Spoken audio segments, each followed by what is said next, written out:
Hey up guys, today we're unboxing and reviewing a webcam from Insta360. When moving to this new studio, I really wanted to have the functionality of the old studio without the hassle to bring all stuffs.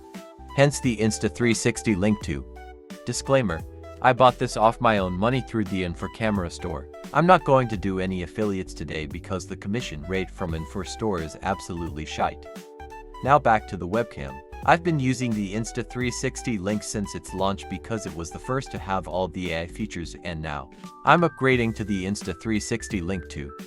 Having had good experience through and through, I'm sure this upgrade will be able to serve my needs over a long time. I'm aware of another webcam brand, the Obsbot, which have similar features at a cheaper price. However, based on reviews online, it still lacks the clarity of the Insta360 link to. This was important to me as I wanted studio-grade videos that I can use easily to edit. I have also used webcams from Logitech, Creative and Rapu. In fact, I still have the Logitech C270 and the Logitech StreamCam at the old studio.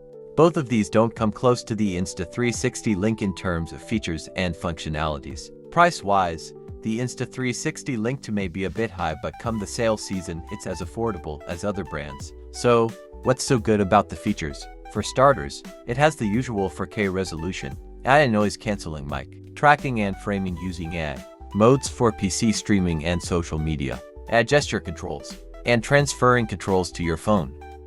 Other than that, because of the large sensor size, you get better clarity pictures and videos every time. Also, because of the larger sensor, it helps a lot with low light conditions, and most importantly, with depth sensing for true focus and bokeh effects. This impacts the accuracy of background blur, or perhaps just replace the background entirely. Mounting options have been improved in this second iteration. There's the usual tripod mount, but there's also a strong magnet that adheres to most magnetic surfaces flawlessly.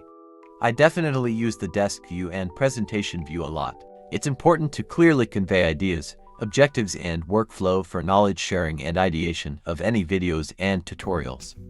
There's definitely the useful pause tracking feature for product focus. Everything is seamless and it feels like there's a cameraman working behind all the time, but it's just AI. As webcam goes, this is probably one of the most feature-packed product, and as far as nitpicking goes, my only gripe would be the USB Type-C cable provided. If Insta could supply with a 90-degree downwards facing USB Type-C, it would help a lot with preventing cable kinks over a period of time. This was actually my same gripe with the Link 1 as well. The cable protrudes too far back, sometimes causing connection issues because of the cable kinks. So what do you guys think? This is the sound from the mic from the Link 2, and if you want more reviews, independent reviews, honest ones, feel free to follow me for more reviews after this. Definitely lots of them are coming, and don't forget guys, I'll see you guys in the next one. Ta-ra.